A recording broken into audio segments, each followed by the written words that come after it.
Estando na hora marcada, presentes todos os componentes dessa egrégia turma, o ilustre representante do Ministério Público, nossas secretárias, os ilustres advogados que vão fazer a sustentação oral, declaro aberta a sessão. Inicialmente, submeta a ata da sessão anterior ao exame dos eminentes colegas e, não havendo qualquer objeção, considero-a aprovada. A nossa secretária para o pregão dos processos, observada a ordem regimental. Senhor presidente, pela ordem, só cumprimentar ontem aniversário da nossa brilhante desembargadora, doutora Maristela, completou mais uma primavera, data de ontem, então alegria tê-la aqui conosco, com todo o seu fulgor da sua inteligência e compromisso aqui conosco.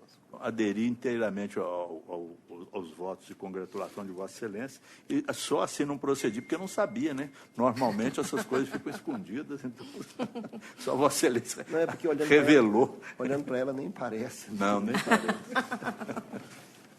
Eu agradeço imensamente os votos, viu? Eu também gostaria de aderir, parabenizar a doutora Maristela. Tá, muito obrigada.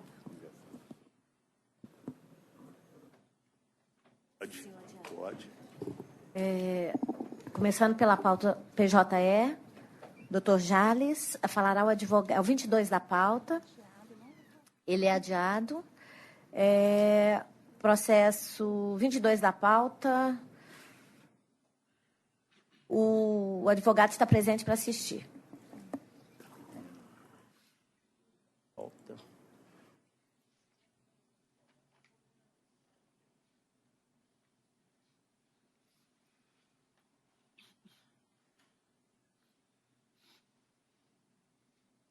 É adiado? Processo adiado? Adiado. O advogado está presente. Então, o 22 da pauta é esse Bruno Stigert de Souza, Instituto Viana Júnior. As sustentações orais foram feitas. Então, a doutora Maristela pediu vista. Falta o voto da doutora Maristela e do doutor Lucas. Então, com a palavra, a eminente desembargadora Maristela. Eu fico vencida em relação ao tempo despendido no ENED. Nas monografias, não, porque foi pago e não mostrou diferença. E os honorários advocatícios, o senhor fixou em 10%. Como o processo veio ao tribunal e tem aquele regramento do CPC, eu estou majorando os honorários para 15%. Tem essas duas divergências. Então, no 22, desembargador Lucas é o terceiro votante.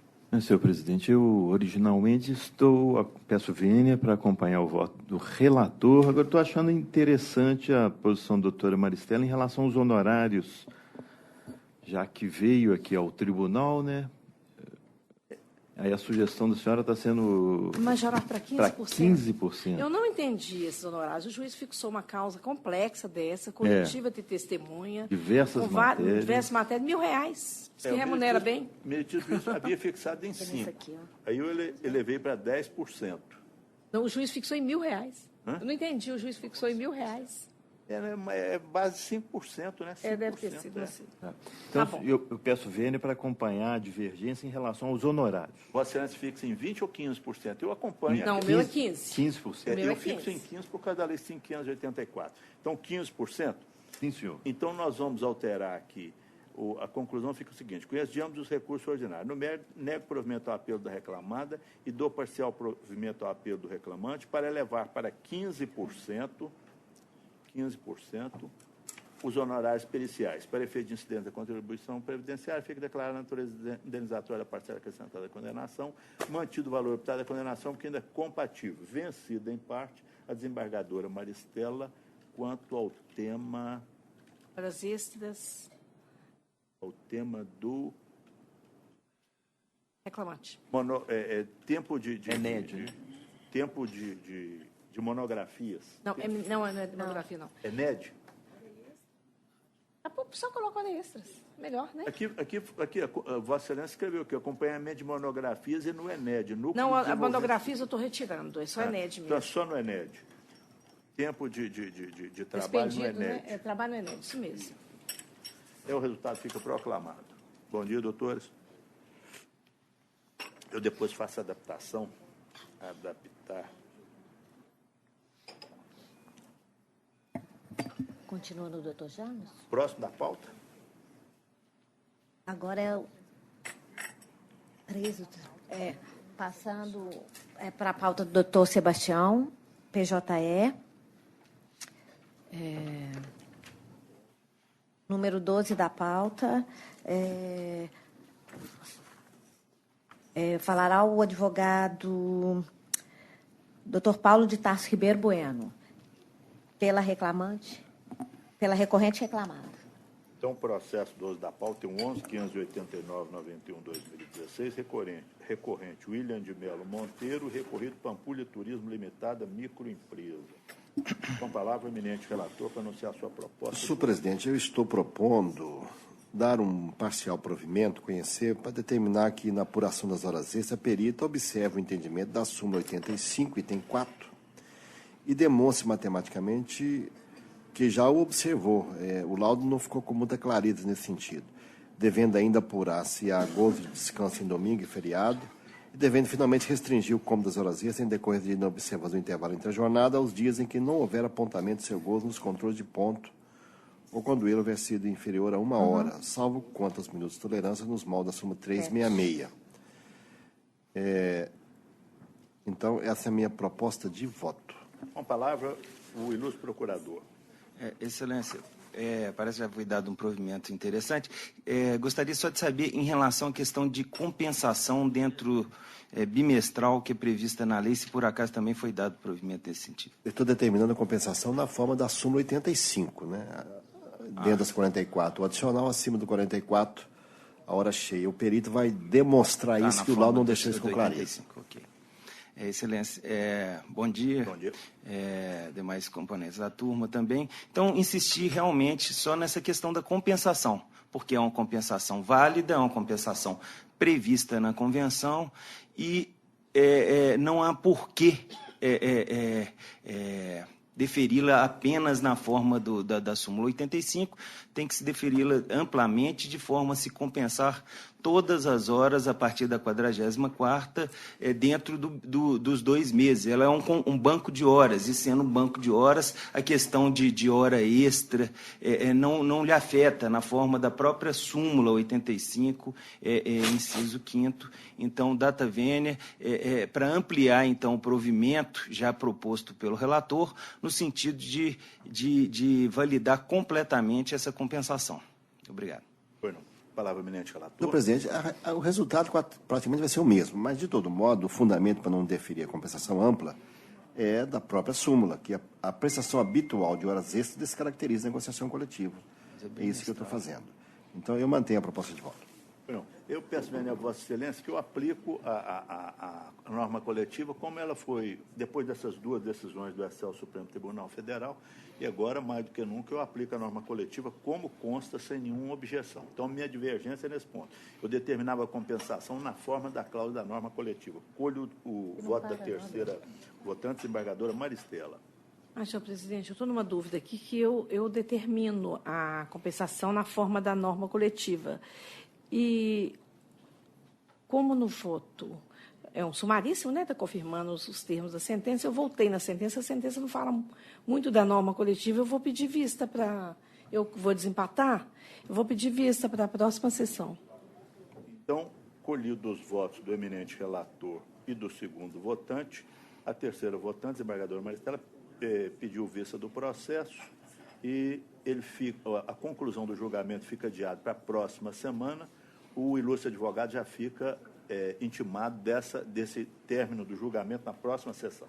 E como havia hora extra habitual, o efeito vai ser quase zero, né? Como a súmula, quando é habitual, a lógica é, se a hora extra é habitual, por que compensar, se já fazia muita hora extra? Então, vai compensar na forma da súmula fixada no item 4. Então, a compensação é mais doutrinária do que prática. A sentença não fala muito, ela é omissa quanto a isso. E como é sumaríssimo, você remete à sentença, né? Mas eu vou dar só uma analisada com mais... Isso. Então, fica adiado como decidido anteriormente. Próximo da pauta. Obrigado, bom dia. Bom dia, doutor. Tá bom? Está lá no... Está falando do doutor Antônio? O doutor Antônio pediu preferência? Do adiado dele? Foi, não? Então, na pauta do doutor Antônio. Então, Então Antônio vamos dar Carlos. preferência ao eminente juiz Dr. Antônio Carlos Rodrigues Filho, que tem apenas um processo, não é isso? Isso. E tem muito serviço para fazer.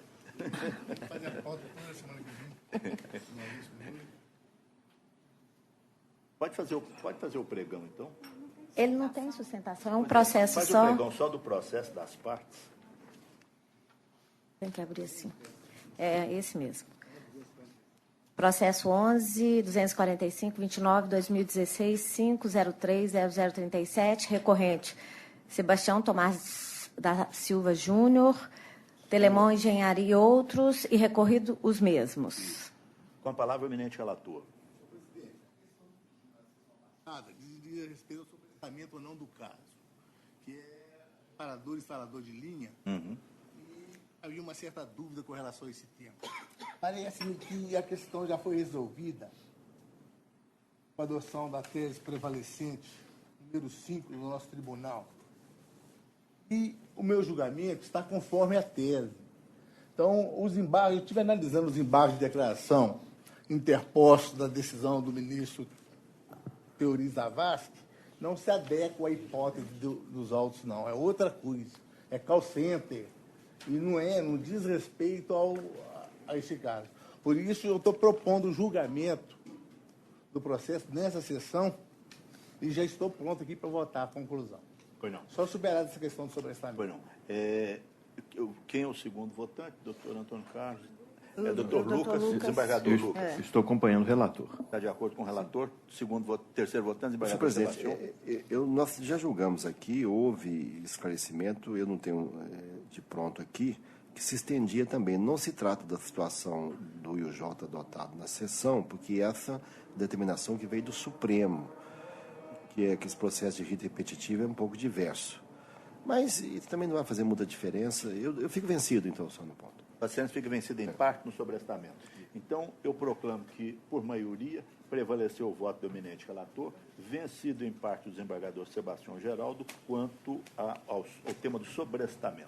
O resultado fica proclamado. Agradecemos ao eminente juiz, esperamos tê-lo de volta em breve. Muito obrigado, senhor presidente. Eu que agradeço. Até a próxima. Até logo. Próximo. Agora, voltando à pauta do doutor Sebastião. Pauta do doutor Sebastião. Processo 2 da pauta, falará o doutor Vitor Rodrigues Moura pela recorrente. 2 da pauta, o 10.225/2017, recorrente Luciana Dutra Vassalo, recorrido Itaú Unibanco. Com a palavra, o eminente relator. Senhor presidente, minha proposta é conhecer do recurso, rejeitar o preliminar de nulidade e, no mérito, dar-lhe parcial provimento, apenas para afastar a condenação da autora o pagamento da multa por litigância de má-fé e a respectiva multa. Então, o eminente relator está excluindo a multa por litigância de má-fé. O ilustre procurador fala pela reclamante? Perfeito, pela Tem a reclamante. palavra, doutor. Excelentíssimo presidente, demais componentes dessa nobre turma, bom dia. Em relação à equiparação salarial, que é o mérito propriamente dito do recurso, gostaria de destacar que o principal fundamento da improcedência em primeira instância foi o fato da testemunha ter citado que a Paradigma já teria exercido a função de backup. Era uma gerente de relacionamento, pedindo equiparação com outra gerente de relacionamento personalité, cargos idênticos, admissão com apenas 1 mês de diferença. E a fala da testemunha foi no sentido de que ela exerceu durante alguns meses. O backup não é uma função, um cargo propriamente do banco, é uma função esporádica, sazonal, é quando o gerente precisa, né, sair da agência, ele escolhe alguém para ser o seu backup. Então, isso demonstra uma função que a Paradigma teria exercido durante aquele período restrito, gerando para ela, talvez, algum direito em relação a esse momento. Mas isso não altera a função dela durante todo o contrato de trabalho, até porque não ficou comprovado que foi uma atividade exercida durante todo o período laboral, mas, como a própria testemunha disse, né, por alguns meses. Queria destacar ainda que o preposto da reclamada em depoimento pessoal confirma que trabalharam na mesma agência, né? E ainda que as únicas diferenças seriam, ele cita 3 diferenças. A Paradigma fazia a mais. A questão do backup, que entendo que ficou superada, que a Paradigma fazia análise de perfil do cliente, o que o banco não comprovou, e produtividade superior. Se o banco alega essas 3 distinções, quer dizer que o restante era idêntico. E o que se verifica é que ele não cumpriu o seu ônus de caracterizar essas distinções. Em relação à produtividade, inclusive, os documentos juntados pelo banco, do já conhecido programa Agir, demonstram que a reclamante tinha produtividade superior que a Paradigma.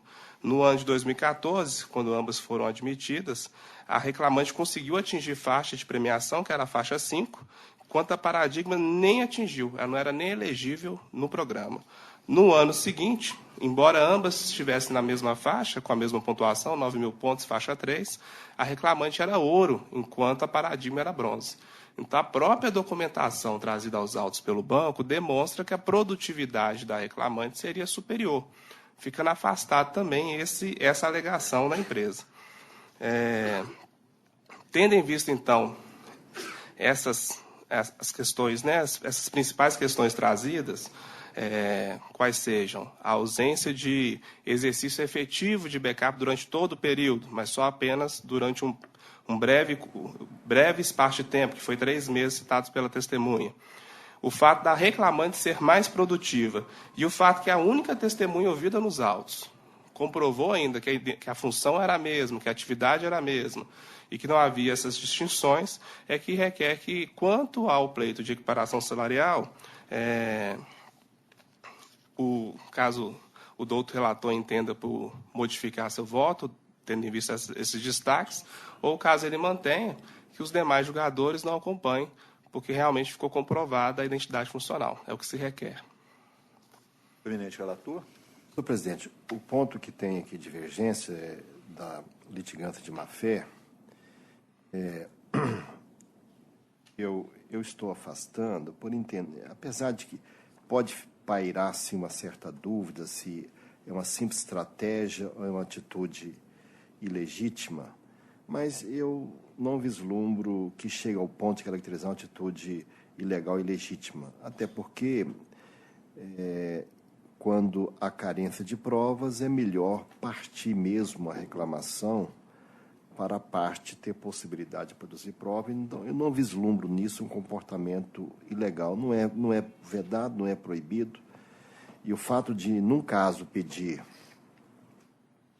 equiparação e no outro pedir horas extras, parecendo ser pedidos que se contrapõem, não vislumbro dessa forma, estou afastando. Agora, quanto à equiparação, eu, quando li o depoimento da Estela, fui verificar, já apontam essa diferença de não operar backup.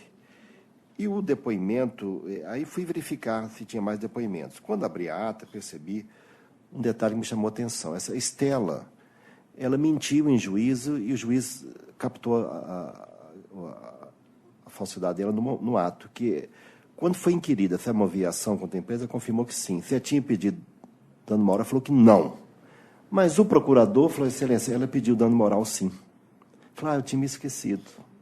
Então, não é uma testemunha que desperta credibilidade. Apesar do juiz não ter acolhido pela súmula 357, mas analisando o caso direto dos autos, não me convenceu.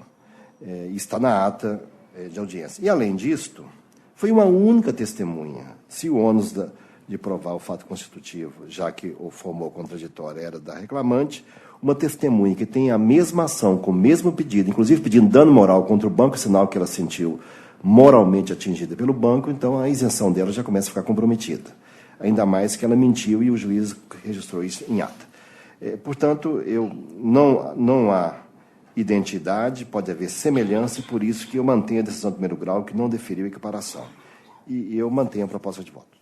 Bueno, eu sou o segundo votante, nesse ponto estou inteiramente de acordo com Vossa Excelência por essas mesmas razões. A minha divergência aqui é só em relação à multa por litigância de má-fé, porque nesse caso a reclamante fracionou as ações, o que já não deve, apesar de não ser vedado em lei, também não é permitido, então não se justifica a pessoa propor 2 ações, dar essa despesa e esse trabalho para o Poder Judiciário, Poder Público, para vindicar esses direitos. Então, por que ela fracionou as ações? Porque numa, ela falou que não tinha cargo de confiança e pediu horas extras. E na outra, ela falou que era gerente e pediu equiparação. Então, o meritíssimo juiz viu muito bem aqui que havia má-fé e aplicou essa multa. Então, eu, para prestigiar o meritíssimo juiz nessa atitude de moralização do processo, eu peço, vênia a Vossa Excelência, eu mantinha a multa por litigância de má-fé. Olho o voto do terceiro votante, desembargadora Maristela. Eu tive muita dúvida nessa litigância de má-fé, sim. Parece até que tem uma manobra, mas, para mim, tem que estar cabalmente demonstrado. Eu acho que tem indicativos que foi uma manobra feita, mas eu estou com essa dúvida, então eu prefiro não condenar. E, por isso, eu acompanho o senhor relator. Eu proclamo que, por maioria, prevaleceu integralmente o voto do eminente relator, vencido o segundo votante no tema da multa por litigância de má-fé. O resultado fica proclamado. Perfeito. Bom dia. Próximo. Continuando na pauta do doutor Sebastião, falará 3 da pauta, falará o doutor Felipe Novaes Bastos pela recorrida e a inscrição foi feita agora, antes da sessão. 3 da pauta é Julian Cleison Silva e Data Gestão de Formação Limitada. Com a palavra o eminente relator. Uma ação processada pelo rito sumaríssimo, com a palavra o eminente relator. Estou conhecendo e propondo negar provimento. O ilustre procurador fala pelo reclamante? Sim. Não, pelo reclamado, desculpa. Pelo reclamado? O senhor aguardaria o primeiro voto divergente? Aguardaria. Eu sou o segundo votante, estou de acordo. Terceiro votante, doutor. Também de acordo. Então, a unanimidade prevaleceu o voto do relator, como foi anunciado. Obrigado, excelência. Bom dia, doutor. Próximo. Continuando na sessão do doutor Sebastião. Agora, então, a pauta do doutor Lucas. Pauta do doutor Lucas, então. Pauta do doutor Lucas. O 7 da pauta do doutor Lucas falará o doutor Marcelo Santoro Dumont pela recorrente reclamada. Eu não entendi direito, é o número... 7 da pauta do doutor 7 Lucas. da pauta do doutor Lucas. Doutor Marcelo Drummond pela recorrente reclamada. 7 da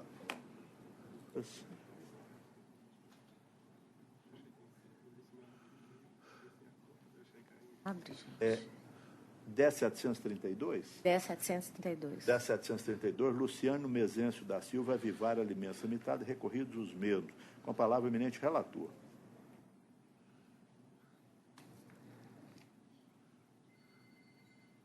Pois não, senhor presidente, é um processo que correu sob o rito sumaríssimo. Então, a minha proposta de voto, eu estou conhecendo dos recursos interpostos. No mérito, estou dando provimento ao recurso do reclamante para acolher o pedido de reversão da justa causa, reconhecendo a extinção do contrato sem justa causa, e, em consequência, deferindo pagamento de aviso prévio, férias proporcionais, 13º proporcional e multa de 40% do FGTS, além das entregas das guias.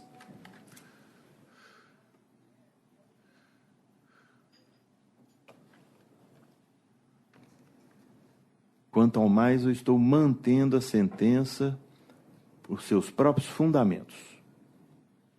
Então, o eminente relator está dando esse provimento parcial. O ilustre procurador fala pela reclamada. Pela reclamada? Então, o senhor tem a palavra, doutor. Excelentíssimo senhor desembargador presidente, excelentíssimos senhores componentes da Gaja Turma, aqui nós temos 2 recursos do reclamante e da reclamada. Primeiramente, no que toca ao recurso da reclamada, 2 aspectos principais dizem respeito ao recurso, que já são matérias recorrentes aqui nessa turma e também no tribunal, que dizem respeito às horas in itinere e tempo à disposição. E aqui, mais uma vez, a reclamada Avivar invoca aqui um instrumento coletivo vigente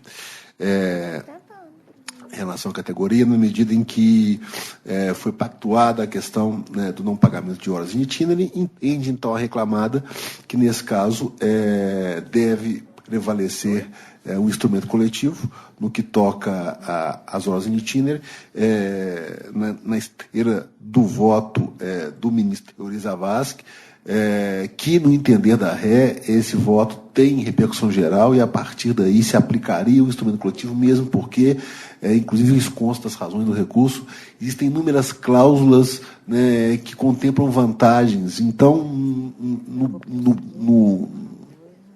no bojo do instrumento coletivo, ele contempla muito mais vantagens para o trabalhador. Então, é um instrumento vantajoso. Portanto, essa disposição de não se pagar hora itinerante, fornecendo o transporte e, em contrapartida, com outras inúmeras cláusulas que contemplam vantagens, é, sim, né, uma vantagem, não há que se falar em lesão ao trabalhador, e, portanto, deve ser dada validade ao instrumento coletivo, tanto no que toca às horas in itinere, quanto no que diz respeito ao tempo à disposição. E também entende a reclamada que, ainda que se entenda que seja devido às horas in itinere e também o tempo à disposição, os horários, o período de horas in itinere foi arbitrado de maneira elástica demais, não refletindo o tempo gasto entre o distrito de Marilândia,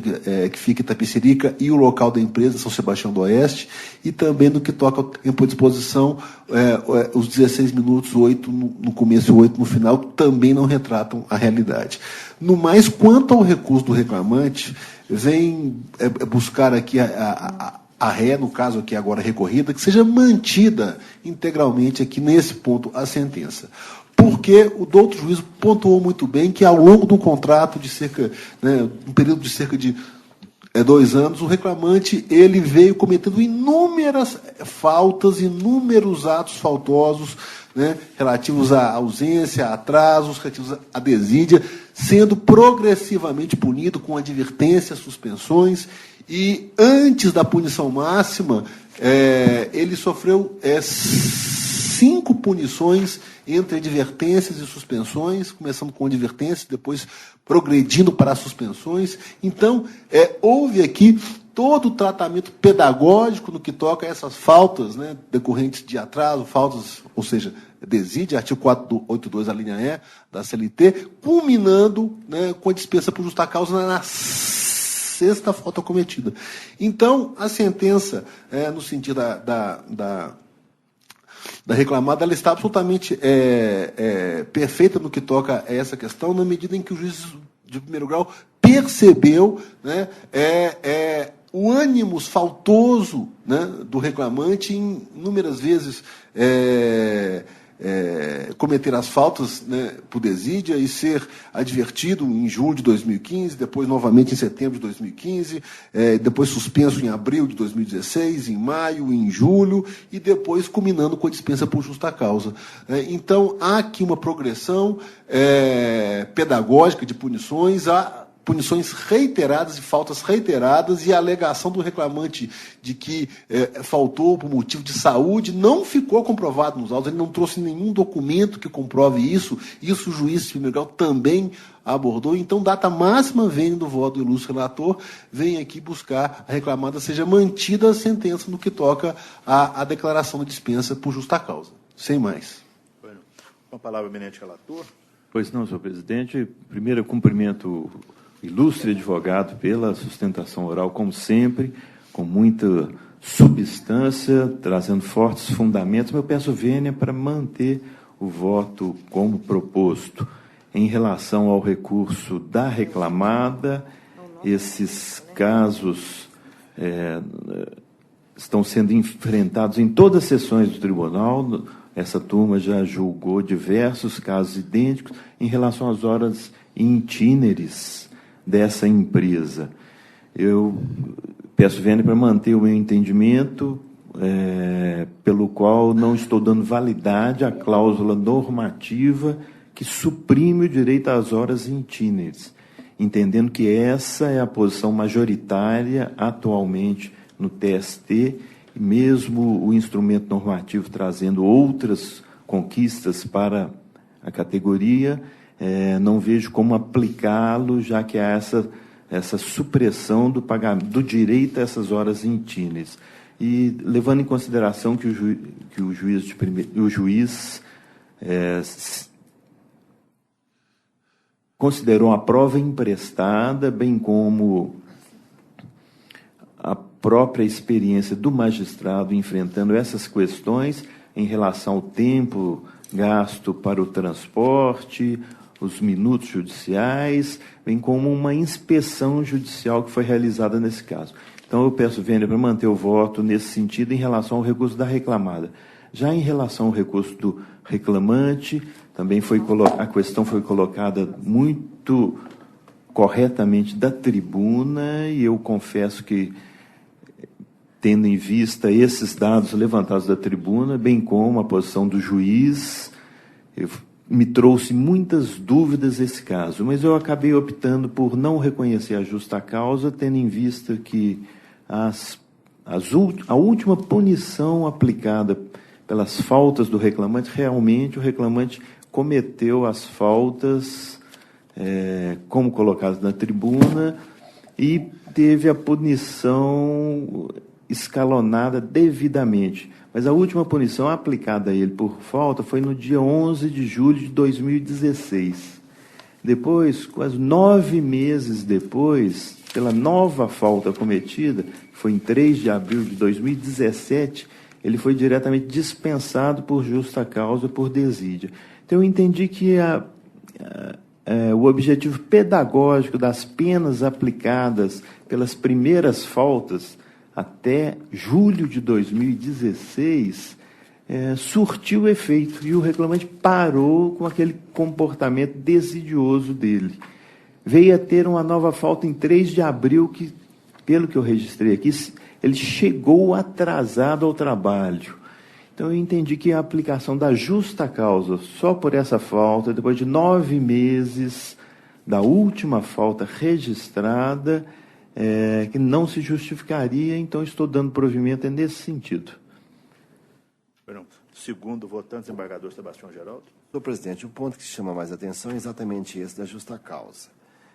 A gente analisa a questão da gradação da pena em determinadas faltas. Não há gradação da pena quando se discute improbidade, por exemplo, perdeu a confiança, e é uma questão de difícil retorno. Mas no caso de falta ou atraso, eu percebi que as primeiras punições surtiram efeito.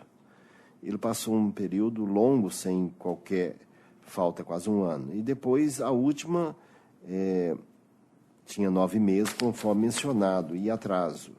Na vida de hoje, na correria do dia a dia, atraso, eu hoje mesmo cheguei atrasado 5 minutos, porque cheguei à porta do gabinete, estava fechado, e fui na portaria para apanhar a chave.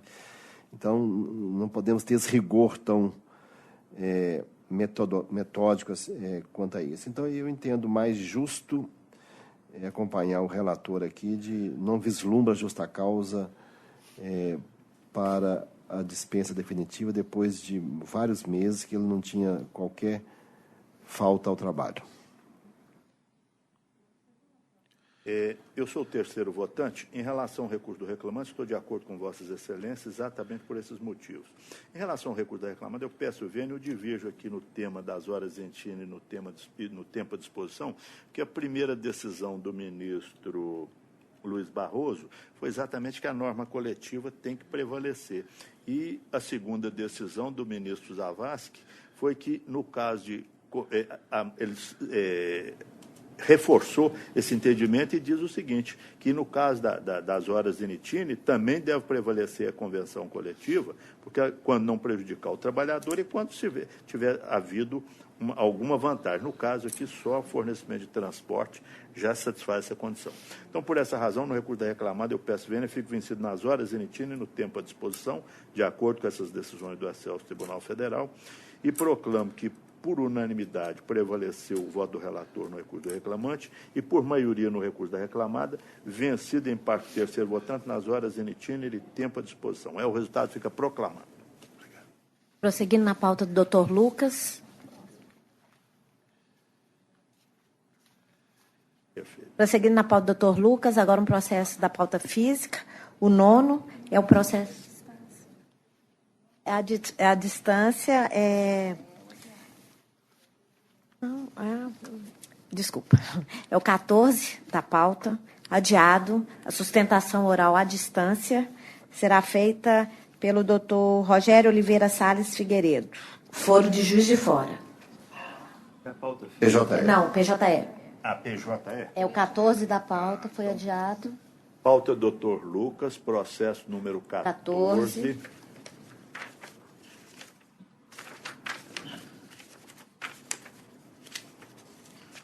Processo número 14. Havia sido adiado, não é isso?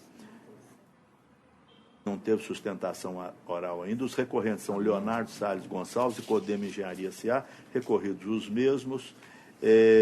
Então, com a palavra, o eminente relator, para anunciar é uma ação processada pelo rito sumaríssimo, com a palavra, o eminente relator, para anunciar sua proposta de voto.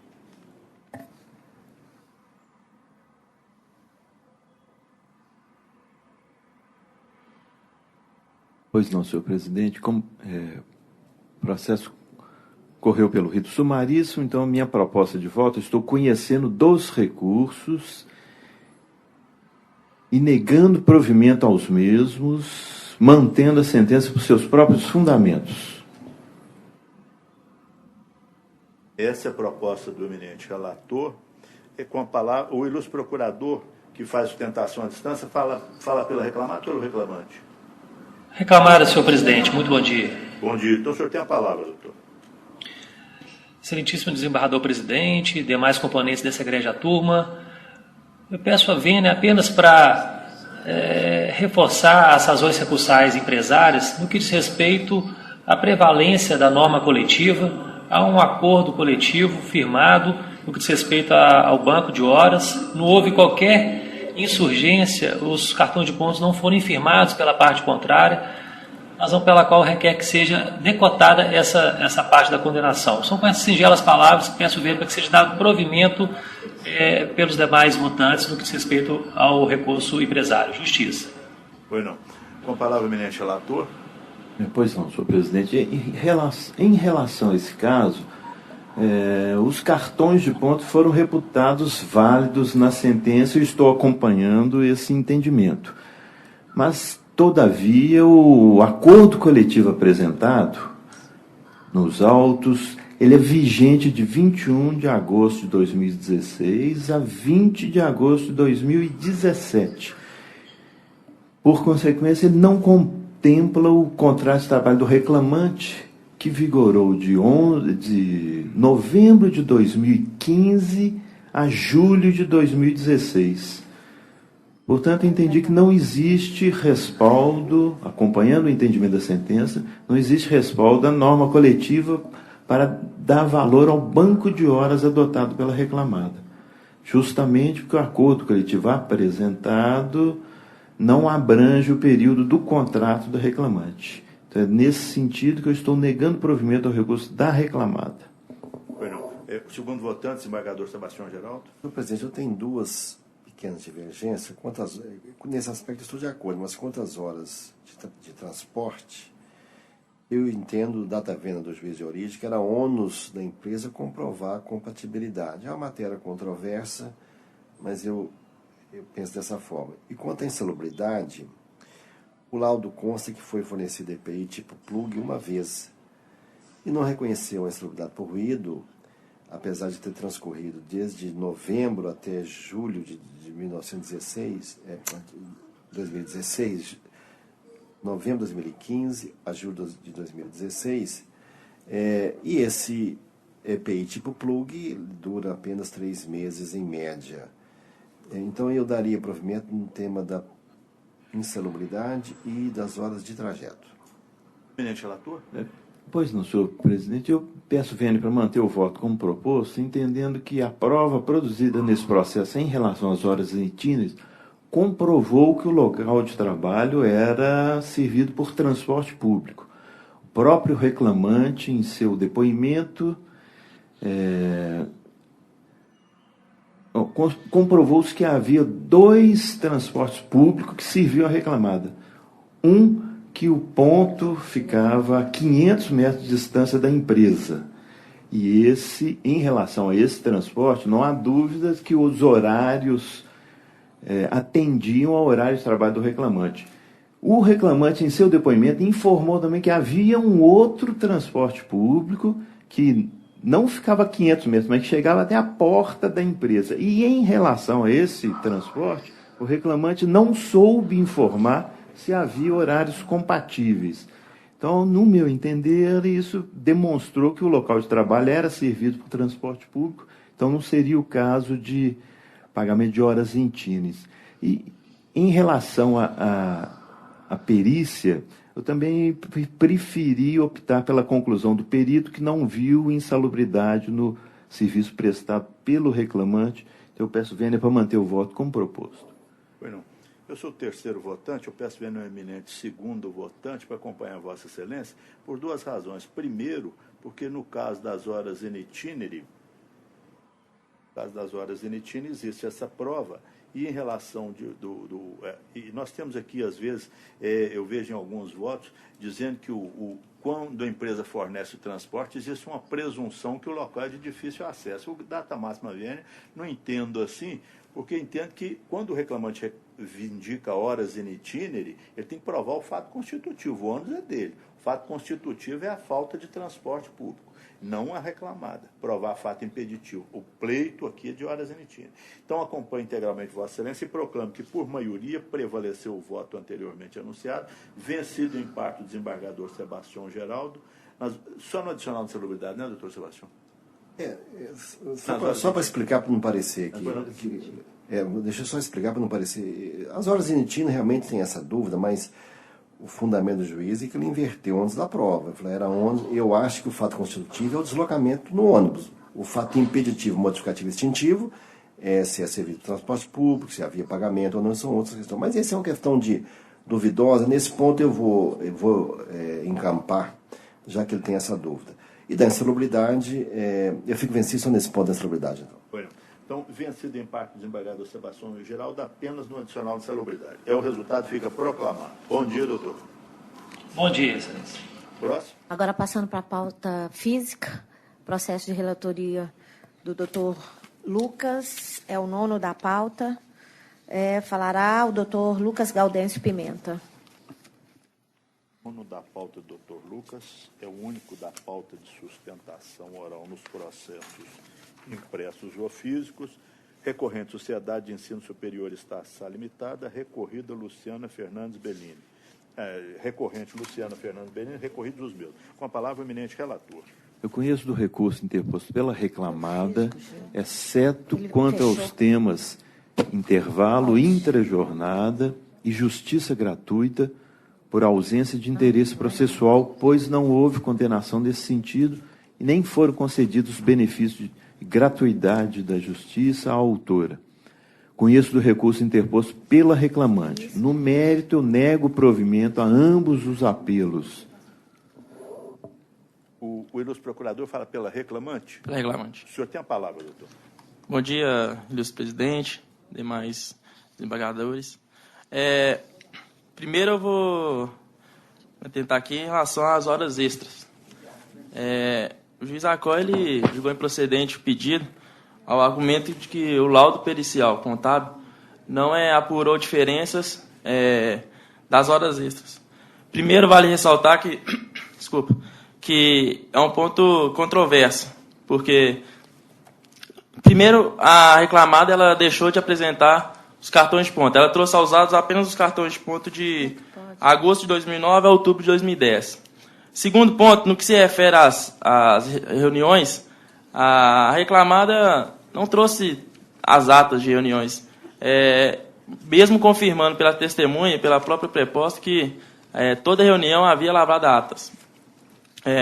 Pois bem, em relação ao núcleo docente estruturante, no que a reclamante pleiteia 10 horas aulas semanais extras, o fato foi confirmado pela preposta, que ela aduziu que a reclamante sim participou do núcleo docente estruturante, o NDE.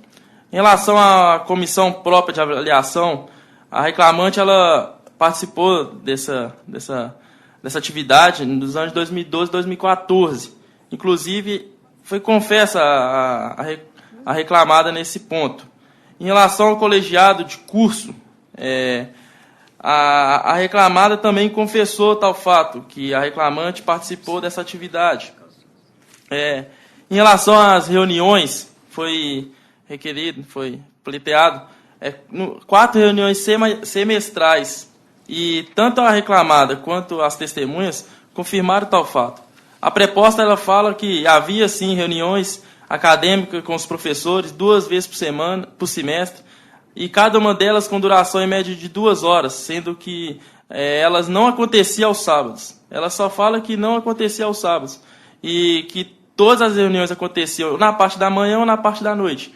Aqui ela apenas falou que não acontecia aos sábados. E a testemunha, Renato Martins, ela confirma que havia reuniões aos sábados de professores e coordenadores, e que todas as reuniões tinham ata e lista de presença, que tais reuniões duravam em média de 4 horas. A testemunha da recorrida, ora reclamada, senhor Wesley, ele fala que a recorrente participava de reuniões pedagógicas, bancas de TCC, e não sabia se havia remuneração específica. E o perito, ele falou que, ele apurou que não houve diferença de pagamento de hora extra, mas esses fatos aqui não tinha como ele apurar antes da instrução. Inclusive, a própria essa testemunha, seu Wesley, ele fala que já participou de reuniões de pós-graduação aos sábados, com média de 1 hora, 1h15, que havia reuniões na parte da tarde. Assim, além de não trazer os cartões de ponto para confrontar em relação às reuniões, havia atas de reuniões, e essas não foram todas apresentadas. Em relação ao Conselho de Ensino, Pesquisa e Extensão, a recorrida confessou que a reclamada apenas falou que não se lembra se a recorrente participou do Conselho. Em relação a TCC, bancas de orientação, de avaliação de TCC, as testemunhas, ela afirma que, primeira testemunha, Renato Martins, que a recorrente participava de mais ou menos 25 bancas de TCC por semestre, com duração de 1 hora por banca, que normalmente o professor ele gasta 1 hora semanal por aluno, em média, na orientação. A reclamada, a preposta, diz que a recorrente chegou a atuar como orientador, ou seja, ela afirma que havia sim a participação da reclamante como orientador, e não sabe quantos por semestre, quantos alunos que ela orientou por semestre, e que mais ou menos gastava 30 minutos para orientação por semana. Por fim, em relação à hora extra, o intervalo entre a jornada, as testemunhas confirmaram que havia sim a orientação de alunos entre aulas. Agora, em relação ao núcleo de prática docente, a sentença julgou improcedente ao fundamento que não ficou apurado se ela foi coordenadora ou não. Contudo, data vênia, a própria preposta da recorrida, ela afirma sim que a depoente atuou no núcleo de prática jurídica, que a depoente que a recorrente atuou no núcleo de prática jurídica e a depoente era coordenadora, e que a recorrente, como coordenadora adjunta, trabalhava dentro do horário da coordenação. Por mais que trabalhava dentro do horário da coordenação, essa atividade de núcleo de prática jurídica era uma atividade diversa daquelas atividades em relação à coordenação. Outro ponto que chama a atenção aqui é em relação à progressão de cargos e salário. O juiz da COI julgou improcedente ao argumento de que o plano de cargos não era aplicado na reclamada. Contudo, dos depoimentos, tanto da preposta como das testemunhas, confirmaram que havia sim o plano de cargos e salário. E o perito ele apenas afirma que não houve que a reclamante não cumpriu com os requisitos para a progressão. Contudo, se ele diz, o juiz da qual diz que não havia aplicabilidade do plano de cargo e salário, aí a gente vai para o pedido sucessivo, que é em relação à equiparação e isonomia, porque a reclamante, com os paradigmas, exercia as mesmas atividades, estava classificado no mesmo cargo, professor assistente 1. Contudo, percebiam salários diversos, totalmente distintos. E a cláusula 6ª da convenção coletiva fala que é vedada a distinção de salário aos docentes. São nesses pontos que eu quero atinar e